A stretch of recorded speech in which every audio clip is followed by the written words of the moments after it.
A CPAD convida a todos para a 23ª Conferência de Escola Dominical em João Pessoa, Paraíba. Plenárias, seminários e workshops de 17 a 20 de setembro na Assembleia de Deus. Avenida Coelho, Lisboa, 553, Jaguaribe. Com a presença de Cláudio Honor de Andrade, Alexandre Coelho, Elianai Cabral, César Moisés e tantos outros. Inscrições e informações no site editoracpad.com.br/eventos. 23ª Conferência de Escola Dominical em João Pessoa. Uma realização CPAD.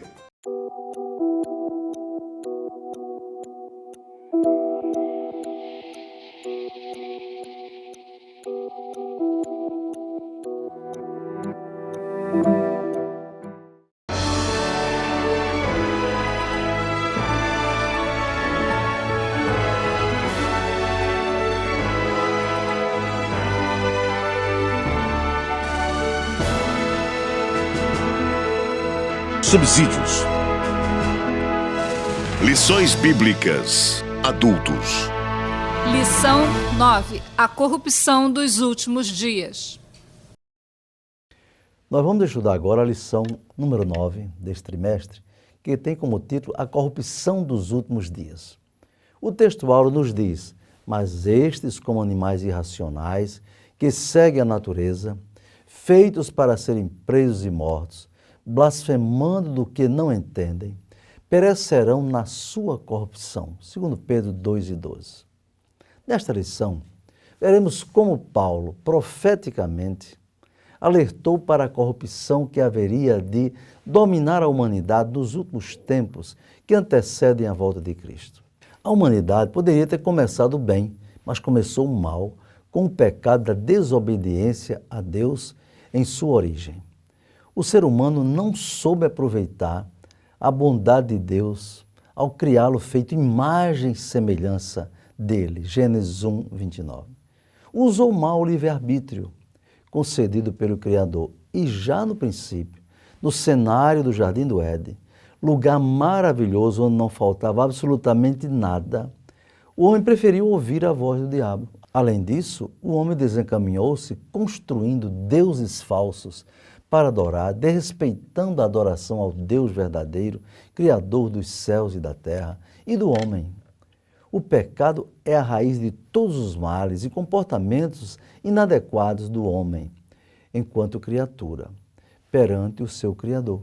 É a origem da corrupção que acompanha o homem desde o seu princípio, passando pela história em suas diversas fases ou períodos, chegando aos dias presentes e se prolongará e se projetará no futuro até o final de todas as coisas, conforme o que nos relata a palavra de Deus. A humanidade terminará mal, até que o Deus Criador intervenha, implantando o seu reino com o objetivo de restaurar o planeta Terra ao seu destino glorioso, previsto pelo Senhor.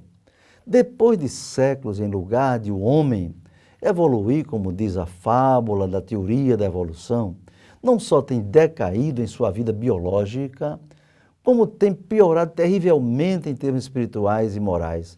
São os tempos trabalhosos a que se referiu São Paulo em sua segunda carta a Timóteo, capítulo 3, versículo 1-9. Ele nunca imaginaria que a corrupção dos fins dos tempos, que antecede a volta de Cristo, seria institucionalizada, reconhecida e aprovada pelos governos e parlamentos e superaria o descalabro moral dos povos antediluvianos ou a depravação de Sodoma e Gomorra. E com total apoio da maioria dos sistemas judiciários dos países, a ponto de preceitos de destruição da família fazerem parte das constituições de muitos povos, incluindo na do Brasil. Nos Estados Unidos, quase 60% da população aprova o casamento gay.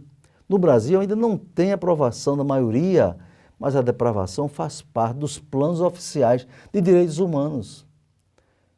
Não há dúvida de que nós estamos vivendo tempos trabalhosos referidos na carta de Paulo. Como ele diz, sabe, porém isto, que nos últimos dias sobrevirão tempos trabalhosos. A corrupção dos últimos tempos é protagonizada por homens usados por Satanás. E Paulo dá as características desses agentes do diabo.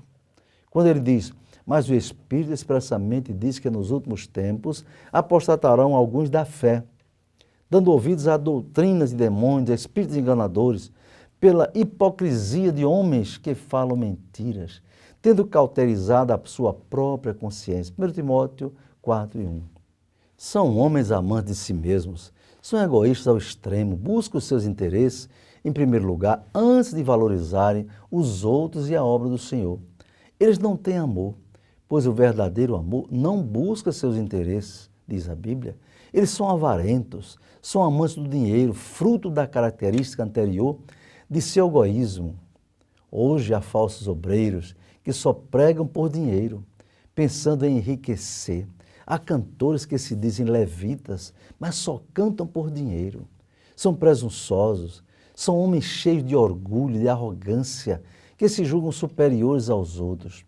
No ministério, tal característica é motivo de conflitos desnecessários, contrariando a palavra de Deus. Também são soberbos, diz São Paulo, qualidade semelhante à anterior. Paulo acentua mostrando que tais homens são orgulhosos, são candidatos à queda espiritual, como diz Provérbios. São também blasfêmios, são os mesmos que se referiu o apóstolo em 1 Timóteo 6,4-6. Blasfemar é dizer maldição, praga, imprecação ou pronunciar coisas que ofendem de modo contundente a santidade de Deus. Eles também são desobedientes a pais e mães, são péssimos exemplos na família, pois não honram seus pais e mães e são candidatos a terem uma vida sem a bênção de Deus por não considerarem o valor de seus pais. Paulo diz que no meio dessa corrupção, os homens são ingratos, são pessoas egoístas e autossuficientes e por isso não cultivam a virtude da gratidão. São ingratos a Deus, aos pais, aos amigos, à igreja, aos pastores, não é? Eles têm distúrbios emocionais que os impedem de ser humildes e gratos. Diz também o apóstolo que eles são profanos, ou seja, homens que não respeitam as coisas sagradas. Há obreiros que transformam igrejas em casa de show, em danceteria, em palco de luta livre, em casa de jogo e até em boates. O apóstolo também diz que eles são sem afeto natural. É o mesmo que ser sem amor. São homens ignorantes, grosseiros, estúpidos ou mal educados no trato com o cônjuge, com os filhos, com os pais, com outras pessoas. Diz Paulo que também eles são irreconciliáveis, que não são humildes para reconciliarem-se com os outros em situações de desentendimentos ocasionais. Não sabem pedir perdão e muito menos perdoar. Não são perdoados por Deus, conforme Mateus 6,15. Também eles são caluniadores, cometem o crime de calúnia, né? Crime contra a honra, conforme o artigo 128 do Código Penal. Nas igrejas, esse crime é ignorado, raramente se pune um caluniador. Também diz Paulo que são incontinentes, que não sabem conter-se sem autocontrole, sem domínio próprio. Também são cruéis, são pessoas desumanas, impiedosas, não fazem parte dos que são salvos em Cristo Jesus. E ainda são sem amor para com os bons. Quem não ama não é salvo, está em trevas, perdido e é considerado homicida em termos espirituais, conforme 1 João, capítulo 3, versículo 15. Se tais homens não amam os bons, imagine-se como tratam os maus ou os inimigos. Paulo diz que eles também são traidores, o termo já diz tudo. São discípulos de Judas, que traiu seu mestre por 20 moedas de prata. Seu fim foi a perdição. Também são obstinados. Sua obstinação não é no sentido da persistência em fazer o bem, mas em fazer o mal, em persistir no erro, na maldade. Diz Paulo que também são mais amigos de leis do que amigos de Deus. Sim, como eles são egoístas, presunçosos e autossuficientes, só pensam em si. Para eles, os prazeres da carne e do mundo são mais importantes do que amarem a Deus. Após discriminar as péssimas qualidades de falsos mestres no seio da igreja cristã, Paulo alerta a Timóteo que tais homens têm aparência de piedade, mas negam a eficácia dela, e ordena que o discípulo se afaste deles. Esses maus obreiros aproveitavam-se de mulheres nécias, carregadas de pecados, levadas de várias concupiscências, entrando em suas casas para a prática do pecado. E conclui que tais homens são comparados aos magos de Faraó, Janes e Jambres, que fizeram suas feitiçarias ou mágicas resistindo a Moisés. Paulo resume suas qualidades desabonadoras do caráter como sendo homens corruptos de entendimento e réprobos quanto à fé, e que não serão bem-sucedidos em seus intentos malignos. Outro ponto importante a ser destacado no ensino desta lição é a boa formação cristã e perseverança na palavra. Paulo exorta Timóteo a permanecer nos bons ensinamentos cristãos recebidos em seu lar.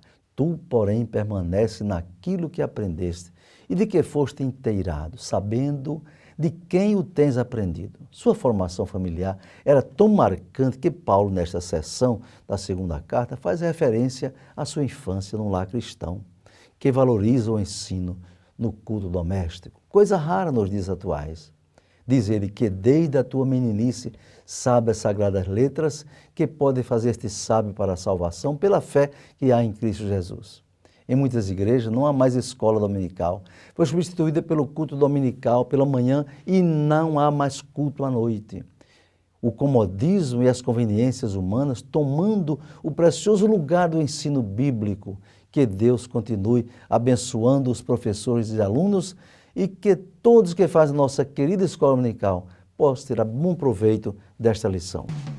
CPAD, 75 anos. A editora da Escola Dominical.